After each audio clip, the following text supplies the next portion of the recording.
ಒಂದು ಕಾಡಿನಲ್ಲಿ ಒಂದು ಕುತಂತ್ರಿ ನರಿ ಇತ್ತು. ಅದು ಯಾವಾಗಲೂ ಇತರ ಪ್ರಾಣಿಗಳನ್ನು ಮೋಸ ಮಾಡುತ್ತಿತ್ತು.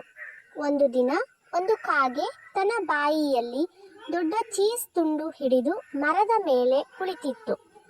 ನರಿಯ ಕಣ್ಣಿಗೆ ಆ ಚೀಸ್ ಬಿತ್ತು. ಅದು ಯೋಚಿಸತೊಡಗಿತು, ಇದನ್ನು ನಾನು ಹೇಗಾದರೂ ಪಡೆದುಕೊಳ್ಳಬೇಕು ಎಂದು.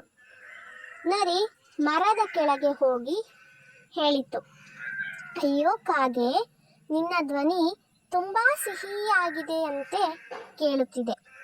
ಒಮ್ಮೆ ನೀನು ಹಾಡುವೆಯಾ ಎಂದು ಕೇಳಿತು. ಕಾಗೆಗೆ ತುಂಬಾನೇ ಖುಷಿಯಾಯಿತು.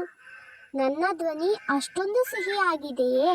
ಹಾಗಾದರೆ ನಾನು ಈಗಲೇ ಹಾಡುತ್ತೇನೆ ಎಂದುಕೊಂಡು ತಕ್ಷಣನೇ ಅದು ಬಾಯಿಯನ್ನು ತೆರೆಯಿತು. ಅದರ ಬಾಯಲ್ಲಿ ಇದ್ದಂತಹ ಚೀಸ್ ತಕ್ಷಣನೇ ಕೆಳಗೆ ಬಿದ್ದು ಬಿಟ್ಟು. ಆಗ ಅಲ್ಲೇ ಕೆಳಗೆ ಕಾಯುತ್ತಿದ್ದಂಥ ನರಿ ತಕ್ಷಣ ತೆಗೆದುಕೊಂಡು ಓಡಿ ಹೋಯಿತು ಅಲ್ಲಿಂದ. ಆದರೆ ಮರುದಿನ ಕಾಗೆ ಒಂದು ಪ್ಲಾನ್ ಮಾಡಿತ್ತು. ಅದು ಮತ್ತೆ ಚೀಸನ್ನು ಹಿಡಿದುಕೊಂಡು ಮರದ ಮೇಲೆ ಕುಳಿತುಕೊಂಡಿತ್ತು. ಅದು ಮತ್ತೆ ನರಿಗಾಗಿ ಕಾಯತೊಡಗಿತ್ತು. ನರಿ ಮತ್ತೆ ಮರುದಿನ ಬಂದಿತ್ತು.